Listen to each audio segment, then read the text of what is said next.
4. La concepción filosófica de Trotsky. A. El historicismo de Trotsky.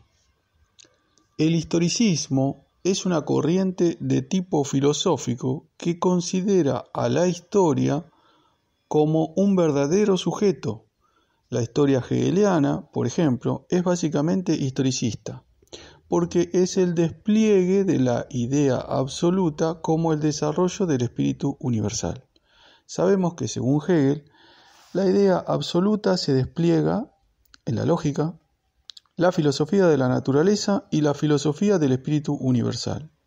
El historicismo pretende encontrar fines preconcebidos en la propia historia, cuyo contenido y comprensión solamente podrían alcanzar las inteligencias superiores. Es importante diferenciar drásticamente el carácter histórico de la doctrina de Marx y el historicismo hegeliano.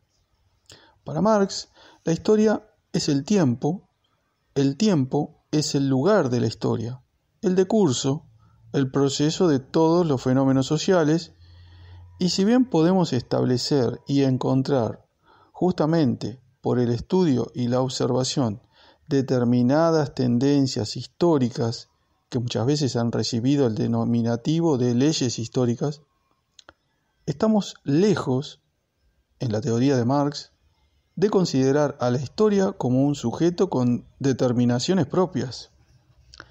El historicismo hegeliano pretende encontrar una esencia en la historia misma, un contenido, al margen de los hombres, los grupos sociales o las instituciones. En este sentido, podemos decir con toda claridad que el marxismo es histórico, pero no historicista.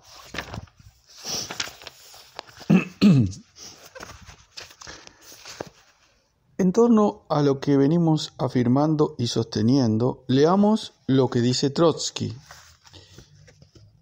Las ideas de la Revolución de Octubre no podían ser descubiertas a priori. Desde el ángulo estrecho de Siberia, Moscú o Petrogrado mismo, había que ubicarse en las grandes confluencias de las rutas históricas mundiales. Solo si se vinculaban los problemas de la revolución burguesa retrasada con las perspectivas del movimiento proletario mundial, era posible formular un programa de dictadura proletaria para Rusia. Se requería un puesto de observación más elevado, un horizonte que no fuese nacional sino internacional, sin hablar de una formación teórica más seria que la de los denominados prácticos rusos del partido. Nota 6. Trotsky, León, Historia de la Revolución Rusa, tomo 2, editorial Aloer, Lima, Perú, 1981, página 380.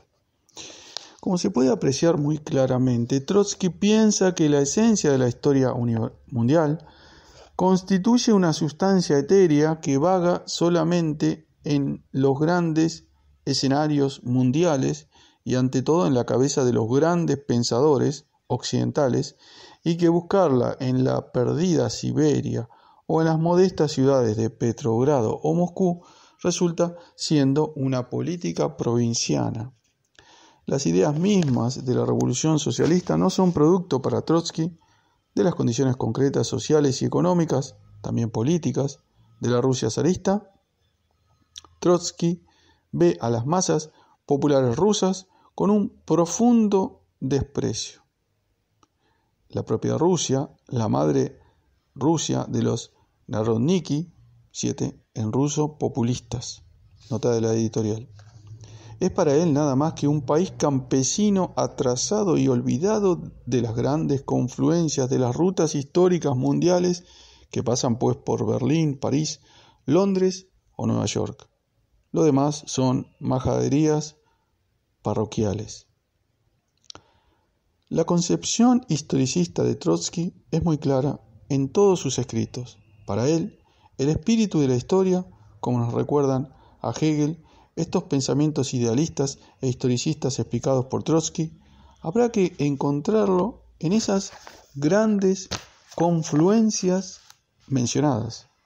Y ese espíritu universal, típicamente hegeliano, que naturalmente no se expresa para el azar las almas sencillas, sino, evidentemente, a los grandes pensadores que, como él, Trotsky, comprenden estos contenidos, esencias y sustancias de la historia. B. La pereza humana como motor de la historia. Por otra parte, en el problema propiamente filosófico tenemos sus juicios en torno a la pereza humana. Hemos encontrado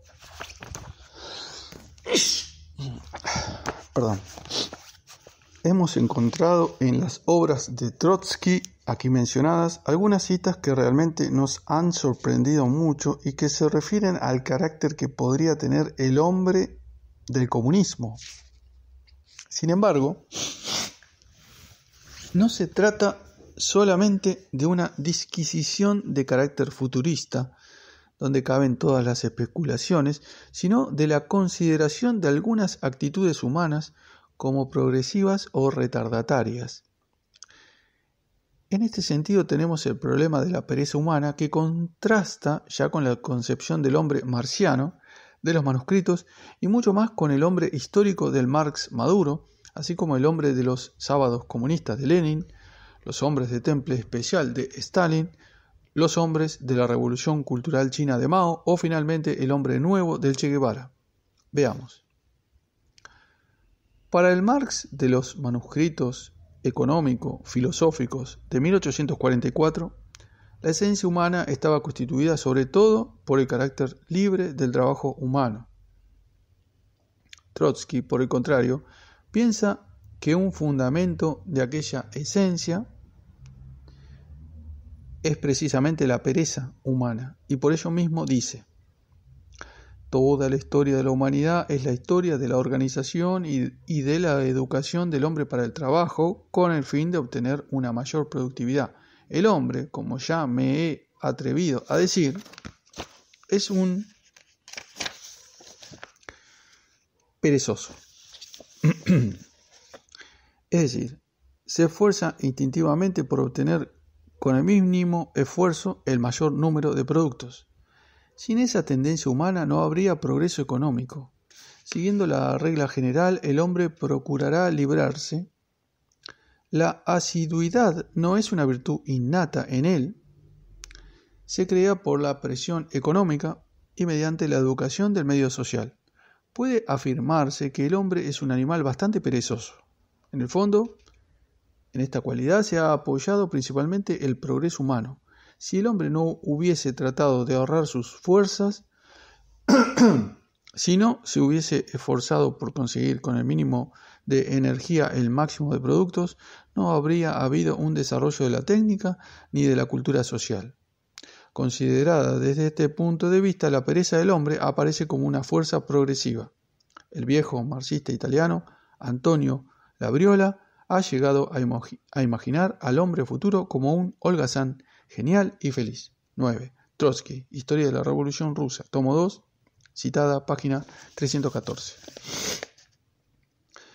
No es que busquemos con lupa los grandes errores teóricos de Trotsky, es que ellos aparecen a cada paso con una dimensión tan colosal que resulta imposible soslayarlos y dejar de comentarlos como se merecen. En este caso, no podemos menos que sorprendernos por la coincidencia entre el pensamiento filosófico de Trotsky y las máximas sociológicas y económicas de un Max Weber, por ejemplo.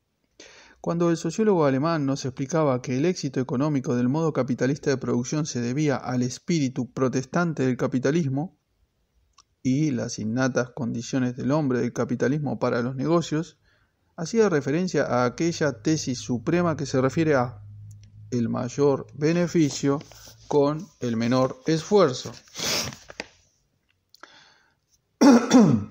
Es esta precisamente la divisa de los banqueros, de los comerciantes, de los burgueses explotadores, de los especuladores y otras sanguijuelas del capitalismo que, siguiendo las máximas de Jeremías Bentham, logran sus grandes ganancias en base al trabajo ajeno y su control y administración.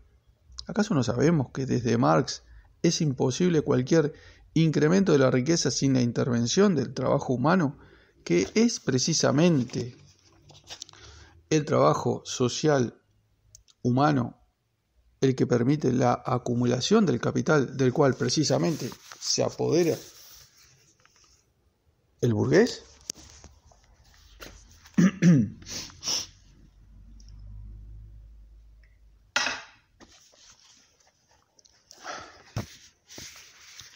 No. Para Trotsky es la pereza de algunos y el trabajo de otros el que genera la riqueza y los productos, y soñando como buen utópico en mundos de genios holgazanes en los que se retrata perfectamente él mismo, pretende dar vuelta total a la teoría de Marx. En efecto, en su famoso escrito Crítica al programa de Gotha, Marx escribe: en la fase superior de la sociedad comunista, cuando haya desaparecido la subordinación esclavizadora de los individuos a la división del trabajo y con ella la oposición entre el trabajo intelectual y el trabajo manual, cuando el trabajo no sea solamente un medio de vida, sino la primera necesidad vital, cuando, con el desarrollo de los individuos en todos sus aspectos, crezcan también las fuerzas productivas y corran a chorro lleno los manantiales de la riqueza colectiva, solo entonces podrá rebasarse totalmente el estrecho horizonte del derecho burgués. Y la sociedad podrá escribir en su bandera, de cada cual según su capacidad, a cada cual según sus necesidades. Nota 10, Karl Marx, Crítica al programa de Gotha, Obras escogidas, Marx Engels, tomo 3, página 15, Editorial Progreso, Moscú, 1976. Para Trotsky, el hombre futuro será un holgazán. Para Marx, en cambio, será un trabajador con una conciencia tal que el trabajo sea su primera necesidad vital, ejercitándolo libre, voluntariamente, no para beneficio propio, sino para la comunidad, libre de explotadores y explotados, opresores y oprimidos. Tenemos, pues, que en este aspecto esencial de la concepción materialista y dialéctica de la historia, los conceptos de Marx y Trotsky son no solo diferentes, sino radicalmente opuestos. Trotsky, en verdad, tenía muy poco de marxista, contrastando también radical y completamente con los criterios de Lenin sobre los sábados comunistas, por ejemplo, en los que el líder bolchevique encuentra las raíces de lo que sería la sociedad comunista, en los que Lenin encuentra esa nueva mentalidad solidaria, profundamente humana, de entregar todo su esfuerzo para el bien de la sociedad, sin exigir pago alguno, en los que Lenin ve la realización del hombre nuevo bolchevique y socialista. Trotsky está pensando en obtener mayores productos con el menor esfuerzo. Trotsky va mucho más allá y plantea que la pereza es una fuerza progresiva y que ella explica el progreso histórico. Ya no son, en realidad, nunca lo fueron. Para Trotsky, el desarrollo de la lucha de clases y las fuerzas productivas, así como las relaciones sociales de producción, las causas profundas del desarrollo histórico. Resulta que, según el criterio reaccionario y aristocratizante de Trotsky, es la pereza, y sobre todo su pereza, la fuerza que determina el curso de los acontecimientos históricos. Es realmente increíble encontrar estas aberraciones teóricas en los trabajos intelectuales de Trotsky.